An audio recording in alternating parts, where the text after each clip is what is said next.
सभी का। आप देख रहे हैं गुलिस्तान न्यूज, मैं हूं आपके साथ सोनिका सिंह। शुरुआत करेंगे बुलेटिन की, लेकिन सबसे पहले नजर आज की हेडलाइंस पर। उत्तराखंड में कोरोना के मामले कम हो रहे हैं, 55 नए संक्रमित मिले, एक की मौत। कोरोना को लेकर सरकार बरत रही सतर्कता।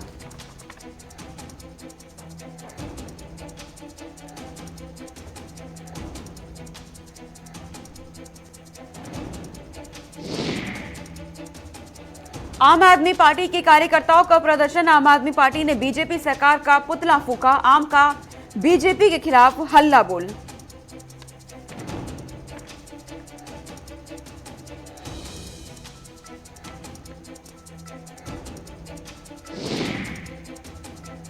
कांग्रेस कार्यकर्ताओं ने उत्तराखंड में संभाली कमान। कांग्रेस कार्यकर्ताओं की सितारगंज में हुई बैठक।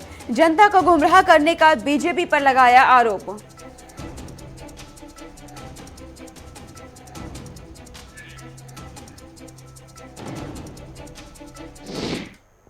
बुलेटिन की शुरुआत करते हैं उत्तराखंड की खबर के साथ। दरअसल उत्तराखंड में कोरोना के मामले कम होने लगे हैं। इस वक्त की जानकारी अब तक पहुंचाते हैं। उत्तराखंड में कोरोना के मामले कम आने लगे हैं। राहत भरी खबर उत्तराखंड से सामने आ रही है। उत्तराखंड में मामले कम होने लगे हैं। अगर 24 घंटे में बात करते हैं, 55 नए संक्रमित मिले हैं और एक की मौत हुई है। ये 24 घंटे के आंकड़े हैं। उत्तराखंड में कोरोना के घटकर 692 से कम हो गए हैं एक्टिव केस के मामले भी अब 692 से कम हो गए हैं। वहीं आपको बता दें, कोरोना को लेकर सरकार सतर्कता भी बरत रही है। सरकार भी पूरी तरह से सतर्क मोड में नजर आ रही है, क्योंकि उत्तराखंड में कोरोना के मामले कम हो रहे हैं। ऐसे में सरकार कोई लापरवाही नहीं चाहती। इसे देखते हुए भी बिल्कुल सतर्क मोड में उत्तराखंड की सरकार है। 24 घंटों के अंदर 55 नए संक्रमित मिले हैं और एक की मौत हुई है। लगातार मामले कोरोना में कम होते जा रहे हैं। एक्टिव केस भी घटकर 692 के पास आ गए हैं। राहत भरी खबर आ रही है, लेकिन इसी बीच ये जानकारी भी सामने आ रही है कि सरकार पूरी तरह से अलर्ट मोड में है, क्योंकि आने वाले समय में तीसरी लहर की आशंका भी जताई गई है। डेल्टा प्लस का खतरा, कोरोना के नए रूप का खतरा भी उभर कर सामने आ रहा है। ऐसे में उत्तराखंड प्रशासन पूरी तरह से अलर्ट मोड में है। किसी तरह की कोई लापरवाही नहीं चाहते। इसे लेकर के सरकार पूरी तरह से व्यवस्था कर रही है। वैक्सीनेशन की प्रक्रिया को लेकर के पूरी तरह से एक्टिव मोड में है। 24 घंटे के आंकड़े आपको बता दें कि 24 घंटे में उत्तराखंड में 55 नए संक्रमित मिले हैं और एक की मौत हुई है। हालांकि मौत का सिलसिला अभी भी बरकरार है। कोरोना से जाने अभी भी जा रही हैं लोगों की, क्योंकि पिछले 1.5 साल से कोरोना की दहशत लगातार फैली हुई है। लेकिन अब एक बार केस फिर से कम होने लगे हैं, लेकिन नए रूप का खतरा अभी भी टला नहीं है। खतरा बरकरार है कोरोना का। बहुत आपको ध्यान रखना होगा, अपना सुरक्षित आपको रहना होगा, क्योंकि कोरोना की रफ्तार जरूर थमी है, लेकिन अभी खतरा कोरोना का टला नहीं है। कोरोना के खतरे को अभी देखते हुए उत्तराखंड की प्रशासन भी पूरी तरह से अलर्ट मोड में है। उत्तराखंड सरकार तमाम व्यवस्थाओं का जायजा ले रही है। लगातार अस्पतालों के प्रबंध देखे जा रहे हैं। तमाम अस्पतालों में व्यवस्थाएं की जा रही हैं। पूरी तीसरी लहर की आशंका को देखते हुए सरकार बेहद ही अलर्ट मोड में है। आपको 24 घंटे के आंकड़े भी बता दें, 55 नए संक्रमित और एक की मौत हुई है। इसी बीच एक्टिव केस भी घटकर 692 हो गए हैं। कोरोना को लेकर सरकार सतर्कता बरत रही है। इस वक्त की बड़ी जानकारी, कोरोना की अपडेट आपको दे रहे हैं उत्तराखंड से। उत्तराखंड में कोरोना के मामले लगातार कम होने लगे हैं। हमारे संवाददाता धनराज गर्ग हमारे साथ जुड़ गए हैं तमाम जानकारी के साथ। धनराज, कोरोना के मामले कम होने लगे हैं उत्तराखंड में, क्या जानकारी आपके पास, क्या तस्वीरें अब आप देखते हैं उत्तराखंड में?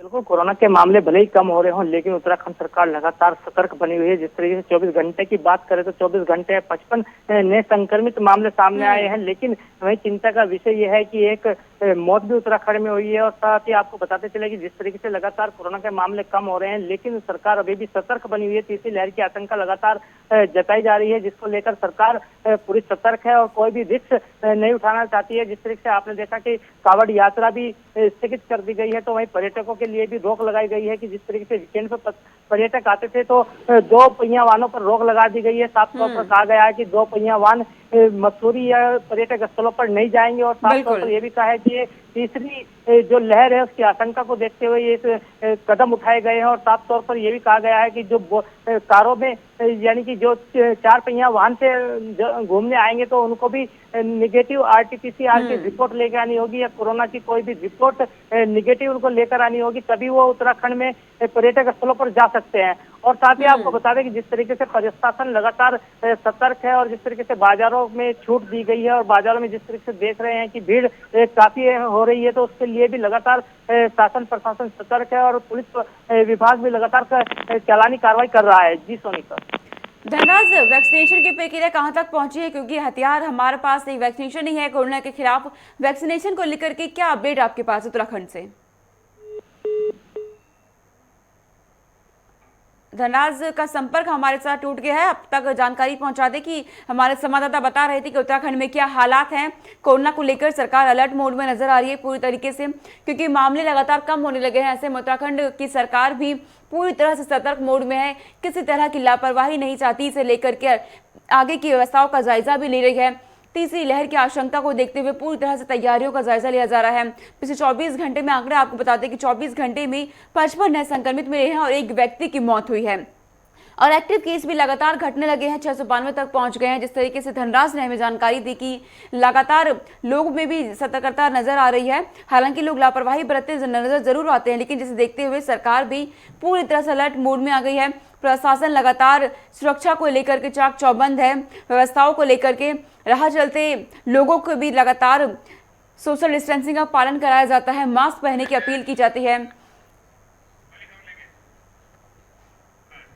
आगे रुक करते हैं। दरअसल उत्तराखंड में पुलिस ऑपरेशन मर्यादा लगातार जारी है। यह इस वक्त की बड़ी जानकारी सामने आ रही है। उत्तराखंड में पुलिस का ऑपरेशन मर्यादा लगातार जारी है।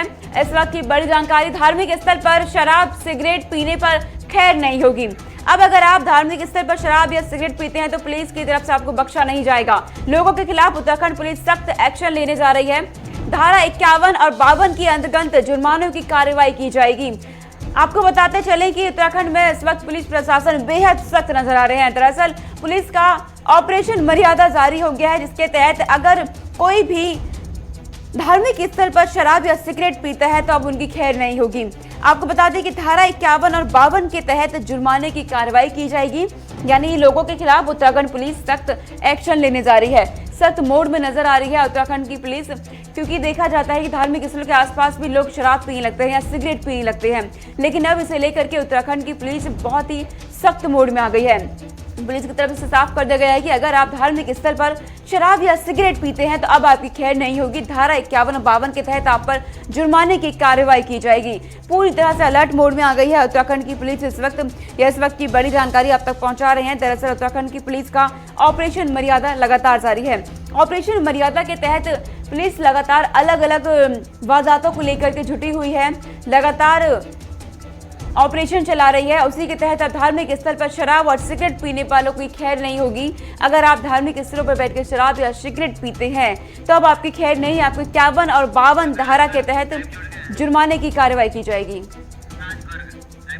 हमारे संवाददाता धनराज गर्ग एक बार फिर से हमारे साथ जुड़ गए हैं तमाम जानकारी के साथ। धनराज, कहा पुलिस ऑपरेशन मर्यादा चला रही है, लेकिन कहा गया है कि जो भी लोग अब शराब या सिगरेट पीते हैं धार्मिक स्थल पर बैठ करके तो उनको बख्शा नहीं जाएगा। किस तरह की कार्रवाई की जाएगी, क्या जानकारी आपके पास धनराज? जी सोनिका, बिल्कुल जिस तरीके से पुलिस विभाग ने एक ऑपरेशन चलाया है मर्यादा ऑपरेशन के नाम से, जिसमें ये समझना जरूरी होगा कि आखिर ये मर्यादा ऑपरेशन है क्या। इसमें हम आपको बता दें कि जिस तरीके से धार्मिक स्थलों पर अभी आपने देखा कि हरिद्वार में एक वीडियो वायरल हुई थी कि कुछ हरियाणा के लोग वहां पर होका पी रहे थे हर की पेड़ी पर बैठकर, जिसके बाद पुलिस से उनकी हाथापाई भी हुई थी और तमाम तरह की वहां पर मारपीट भी हुई थी। जिसके बाद पुलिस हरकत में आई है और पुलिस डीजीपी अशोक कुमार है, उन्होंने साफ तौर पर कहा है कि जो इस तरह की हरकत करेगा उनको बख्शा नहीं जाएगा, उनके ऊपर कड़ी से कड़ी कार्रवाई की जाएगी और धारा 51 और 52 में भी कार्रवाई की जाएगी, जिसमें जुर्माने का प्रावधान रखा गया है कि 100 रुपए से लेके 1 लाख रुपए तक का जुर्माना उस पर हो सकता है। लेकिन वही हम देखते हैं कि जिस तरीके से धार्मिक स्थलों पर लोग अमर्यादित भाषा का प्रयोग करते हैं या फिर सिगरेट पीते हैं या फिर कोई शराब का सेवन करते हैं तो ऐसे लोगों को अब बख्शा नहीं जाएगा। ऐसे लोगों के खिलाफ कड़ी से कड़ी कार्रवाई करने की बात पुलिस विभाग ने की है। जी धनराज, पुलिस की तरफ से इस कदम को उठाए जाने के बाद लोगों की तरफ से क्या प्रतिक्रियाएं सामने आ रही हैं?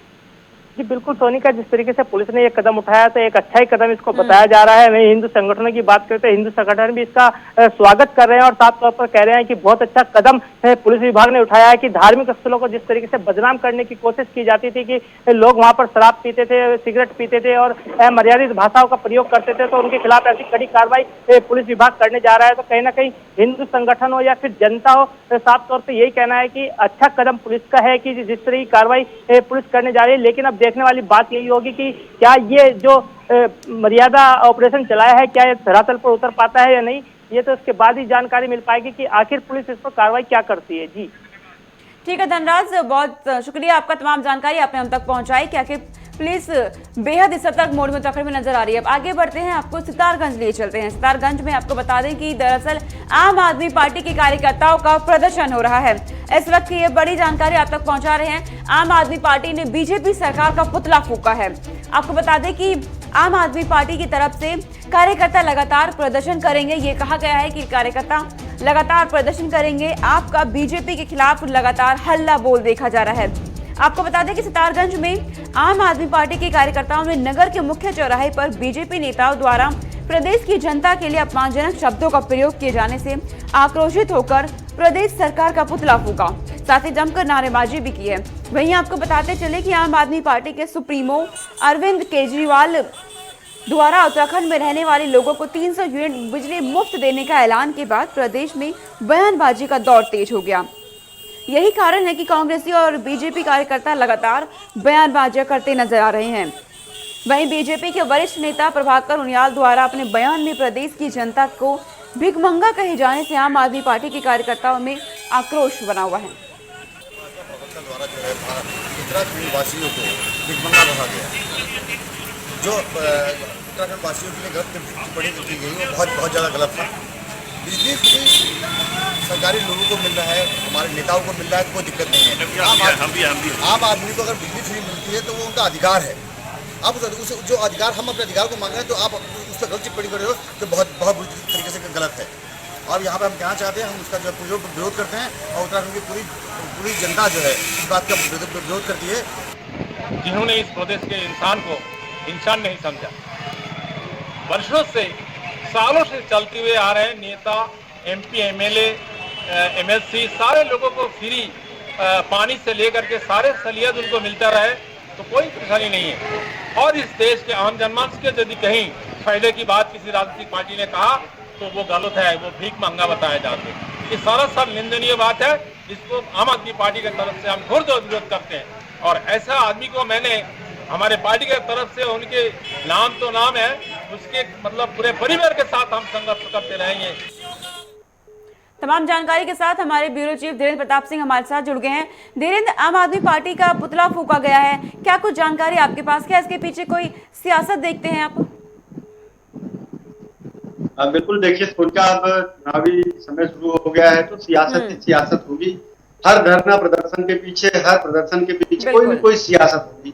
अब आम आदमी पार्टी जिस प्रभाकर उनियाल के बयान को लेकर के इस तरह का विरोध प्रदर्शन प्रदेश में कर रही है, कल ही बीजेपी के नेताओं ने आम आदमी पार्टी के खिलाफ एक FIR दर्ज करने के लिए तहरीर दी है थाने में, देहरादून के थाने में। और उन्होंने कहा है कि एक चैनल पे जब प्रभाकर उनियाल बोल रहे थे, उनके उस बोलने के उस बयान को एडिट करके यह वायरल किया गया और यह एक साजिश है पार्टी बीजेपी के खिलाफ। उसमें यह कहा गया कि प्रभाकर उनियाल ने कहा था उत्तराखंड की जनता उत्तराखंड की जनता के बारे में उन्होंने कहा था कि वो ऐसा नहीं है, वो उस नहीं शब्द को काट करके और जो है भिखमंगा नहीं है। उन्होंने कहा था, जो उनका प्रॉपर बयान है जो कल बीजेपी ने एक रिलीज जारी की, उसके तहत उन्होंने एक चैनल के डिस्कशन में कहा था कि उत्तराखंड की जो जनता है वह भिखमंगी नहीं है, और उन्होंने नहीं काट के उस बयान को कर दिया भिखमंगी है। तो इस तरह से देखें, इसके ठीक पहले क्योंकि इनकी जो नेता है देहरादून की उमा सिसोदिया, उन्होंने उत्तराखंड की जनता की तुलना किसी होटल के बाहर खड़े भूखे कुत्ते से की थी। उसको लेकर के बीजेपी और कांग्रेस दोनों आम आदमी पार्टी पे हमलावर थी, जिसके चलते आम आदमी पार्टी ने यह कृत्य किया है।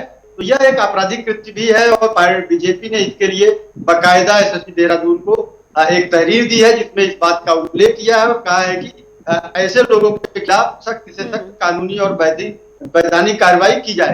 तो सोनिका, मैं बता दूं, इस तरह की चीजें जो है गांव में बहुत चलती हैं और आगे चल के इस तरह का जो सियासत है इस तरह की और भी देखने को मिलेगी। इस तरह से देखें तो आम आदमी पार्टी अपने आप को यहाँ स्थापित करने के लिए बिल्कुल दिल्ली की तर्ज पे काम कर रही है और लगातार वो सनसनी फैलाने से भी बाज नहीं आ रही। ठीक है धीरेन्द्र, तमाम जानकारी आपने दी कि किस तरीके से पूरा मवाल मचा है। बहुत शुक्रिया आपका तमाम जानकारी हम तक पहुंचाने के लिए। फिलहाल आगे रुक करते हैं। दरअसल आपको बता दें कि उत्तराखंड में कांग्रेस कार्यकर्ताओं ने उत्तराखंड में कमान संभाल ली है। यह इस वक्त की बड़ी जानकारी। कांग्रेस कार्यकर्ताओं की सितारगंज में अहम बैठक हुई है। इसके बाद ये जानकारी निकलकर सामने आई है दरअसल कि जनता को गुमराह करने का बीजेपी पर आरोप भी लगाया है। इसी बीच कांग्रेस ने कहा है कि बीजेपी जनता को गुमराह कर रही है। बीजेपी की नाकामियों को जन जन तक पहुंचाएंगे कार्यकर्ता, ये भी कहा गया है। आपको बता दें कि कांग्रेस आईटी सेल के प्रदेश प्रवक्ता अभिजीत सिंह झारखंड के सितारगंज पहुंचे। सितारगंज में कांग्रेस के ब्लॉक कांग्रेस कमेटी की कार्यकर्ताओं की बैठक रखी गई। बैठक में सोशल मीडिया से जुड़े कार्यकर्ताओं को कांग्रेस की जनहितकारी नीतियों से अवगत कराया गया। बीजेपी सरकार द्वारा सोशल मीडिया में जनता को झूठ फैलाने, गुमराह करने और दुष्प्रचार करने के आरोप भी लगाते हुए पूर्व विधायक नारायण पाल ने कांग्रेस के सोशल मीडिया से जुड़े कार्यकर्ताओं को संबोधित करते हुए कहा कि बीजेपी की नाकामियों को कार्यकर्ता जन जन तक पहुंचाए और महंगाई, बेरोजगारी, भ्रष्टाचार के मुद्दों को प्रखरता के साथ जनता के समक्ष प्रस्तुत करेंगे। आप जाइए, ग्राउंड रिपोर्ट तैयार कीजिए, ग्राउंड में सोशल मीडिया विभाग को एक्टिव कीजिए और जहां जहां पद रिक्त हो उन सारे पदों को भरिए और कांग्रेस को इस बार किसी भी हाल में यहाँ पे लाने की जिम्मेदारी हमारे कंधों पे दी गई है। सोशल मीडिया एक बड़ी भूमिका निभाने वाली है इस आगामी चुनाव में। 2022 में हमने इसका रखा है नाम #मिशन उत्तराखंड 2022। तो उसी मुहिम के अंतर्गत हम आए हैं। हम प्रत्येक विधानसभा में जा रहे हैं, वहाँ की जो मूलभूत ज्वलंत मुद्दे हैं उन मुद्दों को हम उठाने का कार्य करेंगे। सोशल मीडिया पे जो भी यहाँ पे भाजपा की नाकामियाँ है उन्हें जनता तक पहुँचाने का कार्य करेंगे सोशल मीडिया, क्योंकि 2014 की जो मोदी जी की सरकार है वो पूरी की पूरी सोशल मीडिया पे टिकी हुई है, लेकिन अब वो डगमगा रही है। इसलिए वो सोशल मीडिया पे एक जैसे ट्विटर पे, फेसबुक पे, हर जगह पे वो केस कर रहे हैं। तो वो डर चुकी है भाजपा। कांग्रेस के जो सिपाही है वो सोशल मीडिया जमीनी स्तर से सोशल मीडिया पे भी जाग चुके हैं। तो इस वजह से भाजपा में अभी से ही घबराहट का माहौल आपको देखने को मिल रहा है। और ऊपर से आप खुद देख सकते हैं कि भाजपा कितनी नाकाम सरकार रही है, केंद्र सरकार, कि उन्हें अपना यहाँ उत्तराखंड में तो फिर 3 मुख्यमंत्री बदलना पड़ गया और केंद्र में अपना सारे केंद्र मंत्रियों को वो बदलते जा रहे हैं, रिसफल कर रहे हैं बार बार। तो इस तरह से ये केंद्र सरकार, ये राज्य सरकार पूरी तरह से विफल है। तमाम जानकारी के लिए हमारे ब्यूरो चीफ उत्तराखंड के धीरेन्द्र प्रताप सिंह हमारे साथ लगातार जुड़े हुए हैं।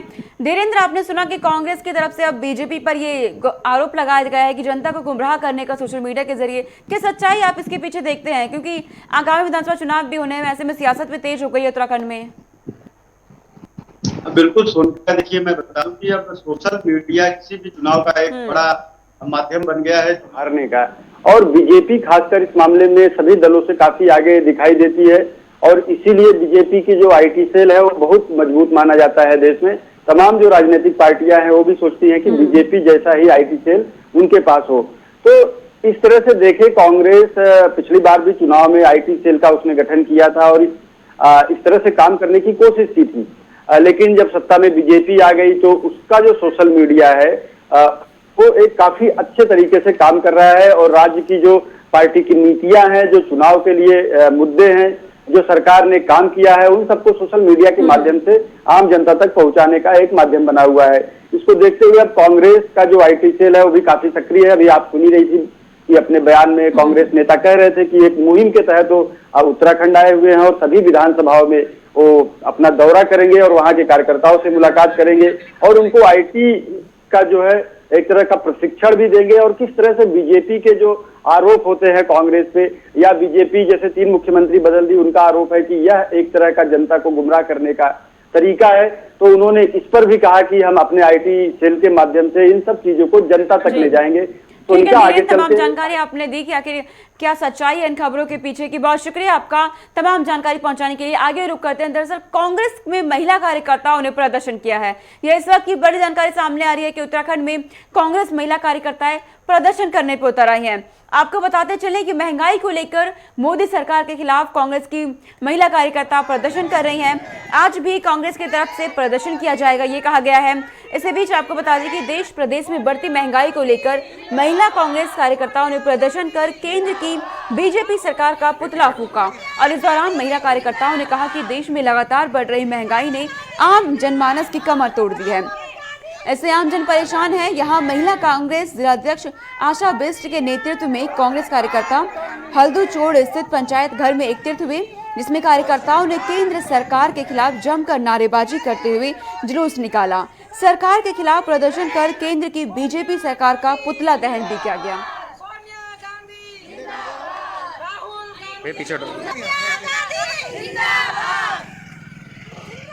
आप देखिए कि आज महंगाई जो है चरम सीमा पे पहुंच गई है। आज हमारी महिला कांग्रेस ने यहाँ पे बूथ लेवल पे हमारी नैनीताल प्रभारी आई हैं रीटा सिंह जी, उनके नेतृत्व में हमने यहाँ पे कार्यक्रम किया गया है, क्योंकि ब्लॉक स्तर पे हम लोग जा रहे हैं ताकि सभी महिलाएं हमसे जुड़ सकें। और लोग इसकी मतलब लोगों के मन में तो ठीक है, क्योंकि महंगाई इतनी ज़्यादा हो गई है, इससे सबसे महंगाई से सबसे ज़्यादा प्रभावित जो है महिलाएं हैं, क्योंकि उनको घर गृहस्थी चलाना मुश्किल हो गया। एक तो कोरोना काल की वजह से लोगों के रोजगार छीन चुके हैं, लोग रोजगार तो छीन चुके हैं, फिर उसके बाद देखिए महंगाई चरम सीमा पे। इंसान खाएगा क्या? या तो इंसान बीमारी से मरेगा, ही बीमारी से नहीं मरेगा तो भूख से मरेगा। तो इसलिए हमने यहाँ पे जो विरोध प्रदर्शन किया है, क्योंकि आज हर चीज़ में देखो युवा बेरोजगार है, महिलाएं सुरक्षित नहीं है। अभी इनके विधायकों के हाल देखिए, अभी आपने हरिद्वार की घटना सुनी होगी कि एक विधायक उन्हीं की जो कार्यकर्ता थी, महिला कार्यकर्ता उनकी, उसने उन्हें पर शोषण का आरोप लगाया है।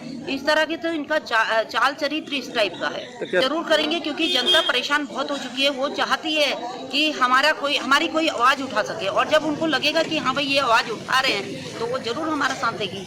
क्योंकि पिछली बार आप देखिए नाम से लोगों के नाम पे जीतते हैं, जैसे पहले कि ये जरूरी है वो जरूरी है। तो मैं चाहती हूँ कि हम जनता के पास जाकर कह रहे हैं कि जो स्थानीय लोग हैं उनको आप बनाइए जो आपके काम कर सकें। जो जैसे आपने देखा होगा कि सारे जो काम हुए हैं वो कांग्रेस कार्यकाल में हुई है, जितनी योजनाएं हुई है कांग्रेस कार्यकाल में। आज आपने देखा ये एक ईंट उठाने का काम भी नहीं कर रहे हैं। ये तस्वीरें आप देख रहे हैं, कांग्रेस महिला कार्यकर्ताओं की तरफ से प्रदर्शन किया गया है सरकार की तरफ के खिलाफ।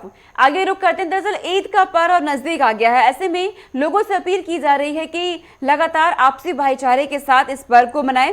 आपको बताते चले कि कोतवाल यशपाल सिंह बिष्ट ने लडौरा पुलिस चौकी पर मौजूद लोगों के साथ आयोजित बैठक में कहा कि ईद पर्व पर आपसी भाईचारा और मजबूत बनाएं, साथ ही पर्व पर कुर्बानी रस्म गत वर्षों की तरह ही अदा करें।